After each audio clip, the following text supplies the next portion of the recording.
And a warm welcome to the program. I'm Melinda Akinlami. Coming up today,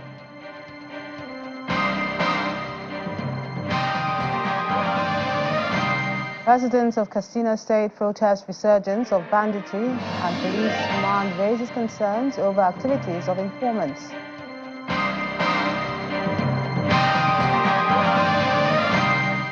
Jigawa State increases production of hibiscus flower for export.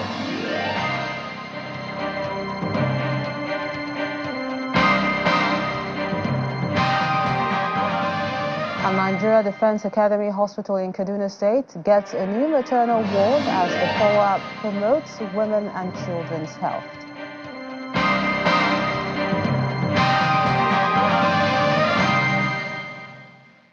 We begin with security matters. Residents of Kankara local government area of Katsina State have blocked the Maraba-Kankara-Katsina road to protest the continuous attacks by suspected armed bandits in the area. The protest, which began this morning at about 9, started from Yagoje community, with hundreds of residents appealing to government and other relevant agencies to come to their aid. This is coming barely 13 hours after some suspected bandits invaded a community in Kankara town, killing people and destroying properties. Meanwhile, the former Secretary to the state government, Dr. Mustapha Inuwa, has raised alarm that bandits' wives and children are being trained to handle weapons. He says the resurgence of banditry will scare investors from the state if the government fails to address the issues. I advise the governors, please come together. Make sure you have organized yourself, and you also get the federal government to make sure you have what we can call sustainable operation, which you will do, which is the security agencies will do simultaneously in all the states. There is no way you can do it in one state and expect that to succeed, because this forest, especially in the northwest, is porous, and it's very easy for the bandit to move from one place to the other. So when you push them from this place, they move to another place. But if the state governments and the federal government will come together, find a policy that all the states will embrace, you also get the military and other security agencies, including the air components, to make sure that you do that at the same time. And whatever measures the state government are expected to take, they should also take similar position, similar policies, similar measures that will reduce, you understand, the strength of this bandit. Otherwise, we will continue. And the unfortunate thing is, you find out now what is happening in the forest. Children of ages between 8, 10, 12, and 15 are being taught how to shoot now. They are being trained by their seniors on how to, including their wives. So almost everybody now in the forest is a bandit. However, the police command insists that the security situation is improving in the state, as tremendous achievements have been recorded within the period under review.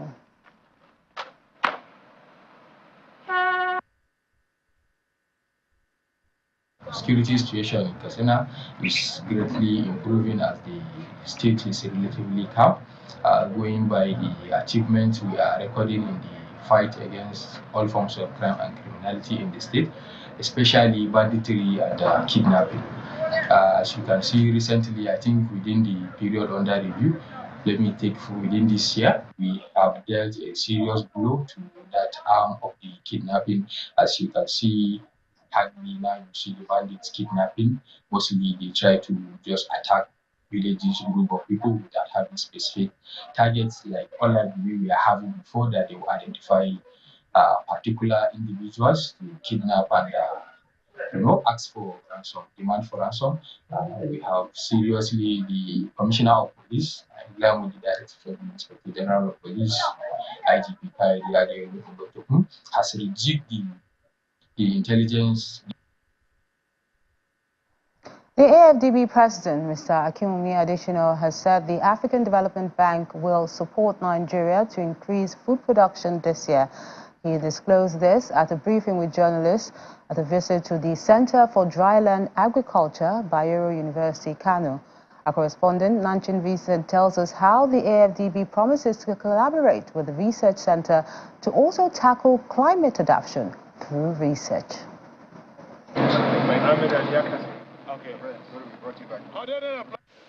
It was one of those rare moments for the Center for Dryland Agriculture, Bayero University, Kano, as it receives the president of Africa Development Bank, Akinwumi Adesina, and his wife, who is here to meet with graduates of the center from Africa. It was a proud moment for the AfDB president, who says the bank will continue to support the center to address climate adaptation.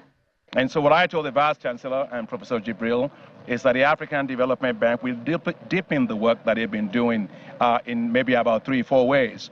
First is we will work with them to become one of the key centers to get technologies such as water-efficient maize for farmers, to get heat-tolerant wheat varieties to farmers at the scale of millions. That's the only scale that matters.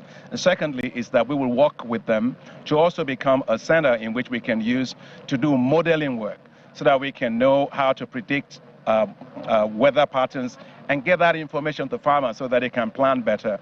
And the African Development Bank will work with them. We have a program that's called the Africa Disaster Risk Insurance Facility, which supports farmers and countries in the face of climate change. This center will play a big role. They have a professor here who actually works at the African Development Bank, Professor Jimmy Adegoke. Is a world-class climatologist that I think can play a big role in that. He also said the bank will empower young farmers with an initiative known as Agro-Pitch. The third area that we think is going to be important, Professor Jibril mentioned to me the fantastic work that they are doing here called Agri-Hacking, which their students are actually coming up with brilliant ideas and they give them grants of 1 to 2 million naira. So I told the Vice Chancellor and Professor Jibril that the African Development Bank, we have a program called, just on agriculture, let me just say, Agri-Pitch, where young people develop their business ideas, and if they work, they can get $120,000 to be able to do that. So we will, because they focus here on dryland agriculture, which is the major thing is to adapt to climate change. We will support them to be able to do more of this kind of agri-hacking and also to be able to have significant amount more resources to be able to do more for those that actually win. And I was just whispering to the Vice Chancellor and Professor Jibril on my way out that I don't want to make that announcement, but I will make sure that this Center for Dryland Agriculture is given priority by the Global Center on Adaptation, on which I sit on the board together with former UN Secretary General Ban Ki-moon, because you are doing exactly what we want to see. The Center for Dryland has been involved in activities of research in dryland for the last 3 years, with innovations that have improved food production in the continent. From 2012 to date, we have graduated enrolled 1,153 PhD and MSc students. Out of this number, there were 696 MSc and 420 PhDs. We have trained more than 50,000 people in short professional courses. The last one was done this week. We partnered with the National Program on Food Security to train farmers on agroecological production systems. They are funded by ECOWAS and they came to us to provide training. The AfDB president makes more promises to grant more loans to the center, this time to help its work to enhance research in food security. From Kano Commercial City, Nanchin Vincent, Channels Television News. Being the leading producer of hibiscus, Jigawa State government says it aims to boost export by establishing a cleaning and fumigation plant in the state.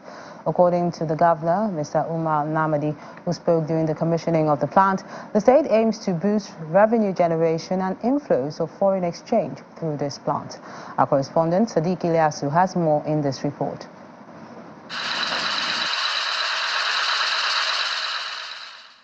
Filling the gap in the agricultural value chain in the production of hibiscus, the Jigawa state government, in a public-private partnership, has established a cleaning and fumigation plant to meet international standards for export. This initiative aims to boost the state's economy and create more job opportunities for young people. We have been working with this company for the past 3 years ago. We have started with them since when they were in Kano. Like as my friend has said that before this year, we need to transport hibiscus from many areas of Jigawa state to Kano state. And this costs us some money. We need to spend a lot less than what we are spending now. Jigawa State Governor Umar Namadi believes the state has the potential to tap into the export markets. Value addition is what we require at the moment to optimize returns on investment. Over the last few years, Jigawa State has successfully pursued an agricultural transformation program, which we pledge to sustain as part of our 12-point agenda. The overarching objective is to accelerate the contribution of the agricultural sector to the growth of the state and national economy, attainment of national food security, economic diversification, job creation, and provision of sustainable means of livelihood for our people, and to achieve overall poverty reduction. To be competitive, the market requires quality, and this is what the company is providing. Jigawa State is the largest producer of hibiscus. Every other person is a trader. So if they continue producing volumes that are of low quality, it's just a matter of time. The exporters will stop buying from Nigeria. And if they stop buying from Nigeria, Jigawa State is the biggest loser. So us as traders that are into this commodity, we want to partner with Jigawa State to ensure that quality is maintained, and therefore consistent supply over a long period of time, and we can keep supplying and getting foreign exchange for the country.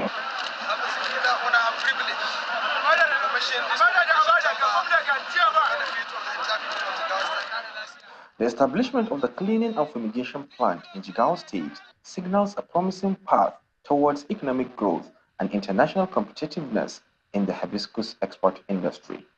Sadiq Ilyasu, Channels Television News. From agriculture, we talk health. As part of efforts to improve the health and well-being of wives and children of fallen heroes and serving military personnel living in the barracks, the Defense and Police Officers' Wives Association, the POA, has commissioned a maternity center built at the Nigerian Defense Academy in Kaduna State. At the commissioning of the hospital, the national president of the POA says the lack of quality healthcare services necessitated the association to embark on building the center in order to curb maternal deaths. A 2023 report released by the World Health Organization (WHO) shows that a woman dies every 2 minutes as a result of inadequate health care. To curb the rising cases of maternal and child deaths, especially in the barracks, the Defense and Police Officers' Wives Association, the POA, has embarked on the construction of a maternity center at the Nigerian Defense Academy Hospital, Ribadu Cantonment in Kaduna State. Your presence here today serves as a testament. The maternity center, which is the brainchild of the immediate past POA president, Mrs. Victoria Irabo, has now been completed and equipped with state-of-the-art medical facilities by the current leader, Mrs. Ogbogo Musa. In the name of God the Father, Amen. Son, Amen. And Holy Spirit. Amen.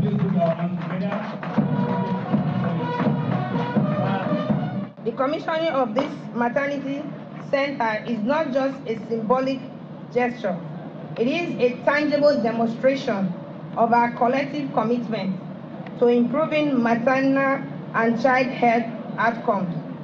It represents a significant step forward in our health outcomes. This project was conceived and executed to pay back to the NDA and military communities. It was initiated based on the necessity of a befitting facility catering to the health of military wives and children in a community like NDA, where cadet training is the institution's focus. Apart from women and children who are the immediate beneficiaries of the maternity, the NDA Commandant and Executive Secretary of Kaduna State Primary Healthcare Board believes it will also enhance the well-being of soldiers and others within the immediate environment. The BOA is a non-governmental organization and does not have a line of budgetary allocation. So it takes a lot of leadership for her to source for the funds to be able to execute this project, considering also the scarce resources available to government today. So Mrs. Irabo, through her leadership, has executed what is clearly a government responsibility. Notably, that we enhance, as we believe, the maternal and child healthcare services, not only at this center, but within the immediate environment. By extension, we believe this will go a long way reducing the maternal mortality and the child mortality in the state. With the commissioning of the maternity center at the Nigerian Defense Academy, wives and children of fallen heroes and serving military personnel living in the barracks will now have access to quality and affordable healthcare services. We're taking a moment now. When we return, we'll still be talking about health issues in Kaduna State. Join us again.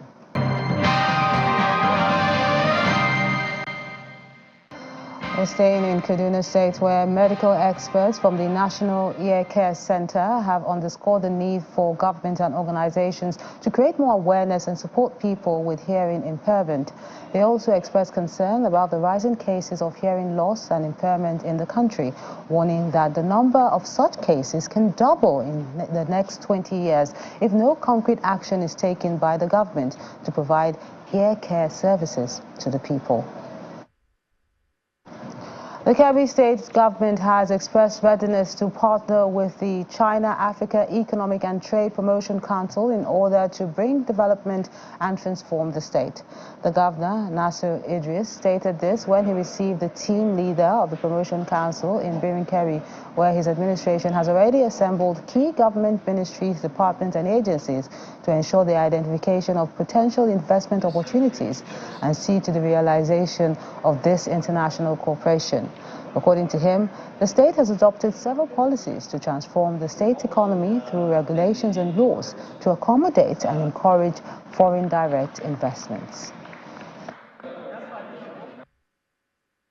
This administration is looking for good investors to come and invest in Kebbi. And during your presentation, you have mentioned so many key areas that we as government are interested in. Kebbi State is an agrarian state, and also God has blessed us with abundant natural resources. We have 21 local government in Kebbi State. There is no single local government that we don't have natural resources.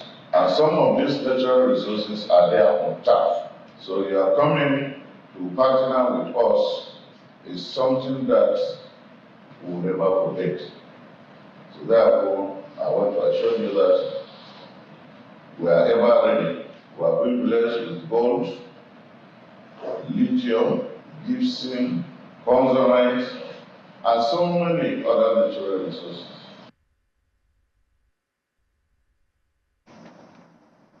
About 3,000 retirees have been verified by the Zamfara state government in an effort to pay the backlog of gratuities owed by the previous administrations.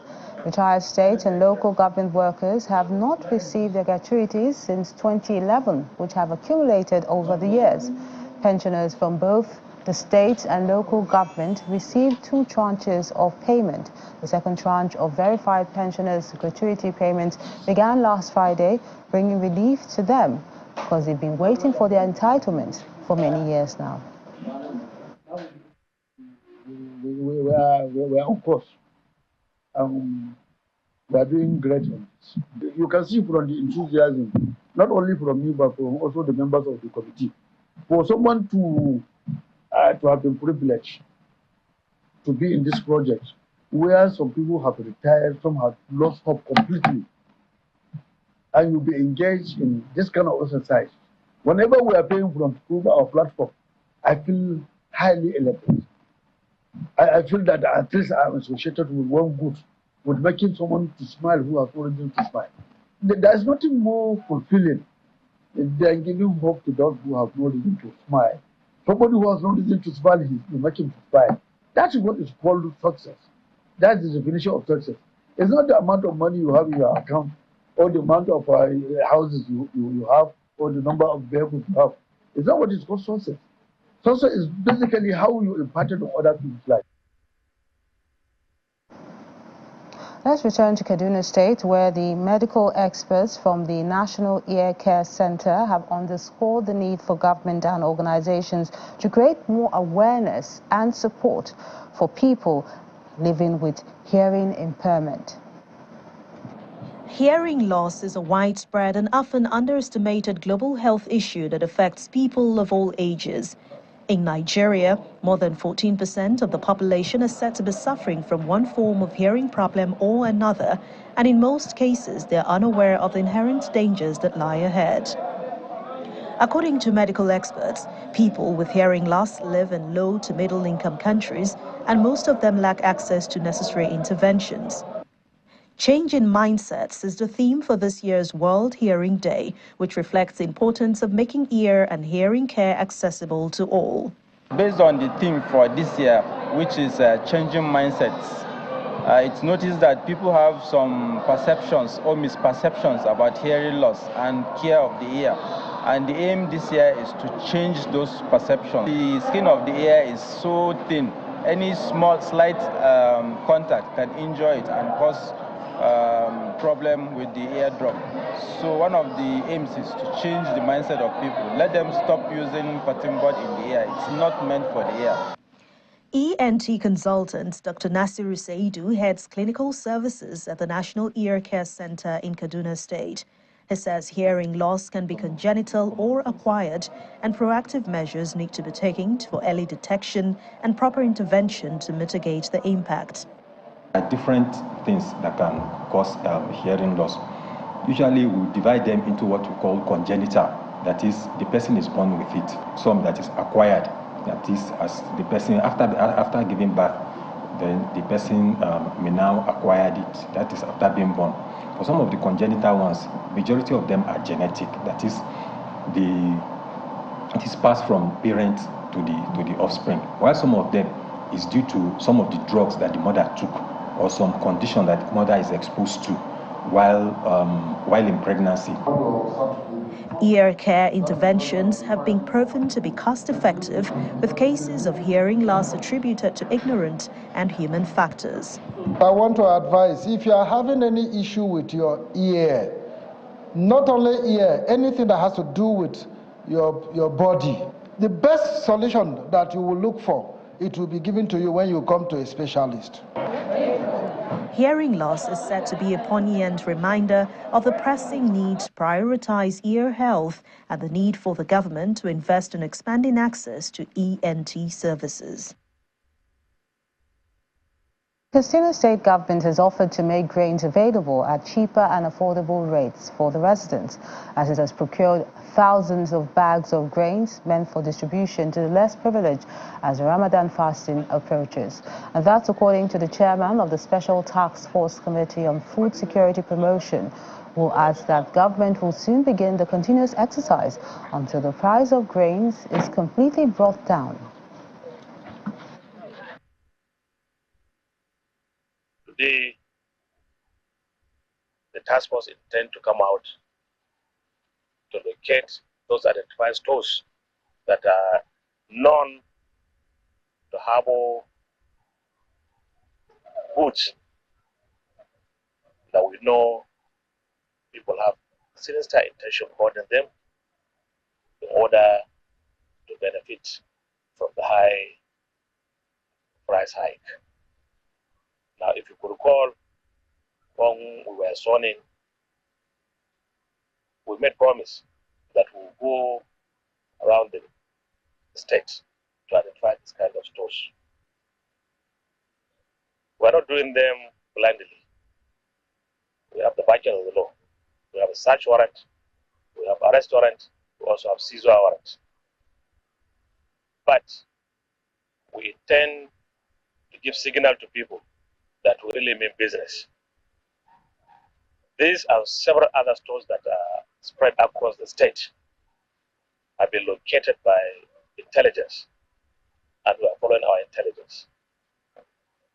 We promise government people that make sure that we open these stores, make grains available to them at cheaper rate, and we mean it. We have gone around with people. You have seen the stores. Some of the stores has grains, while some, the people we met there categorically told us that the grains stored there are meant for distribution to people by good Samaritans. Well, rightly or wrongly, we believe them, but we have given them 48 hours to distribute the grains. That's the program today. Thank you so much for watching. I'm Melinda Akinlami.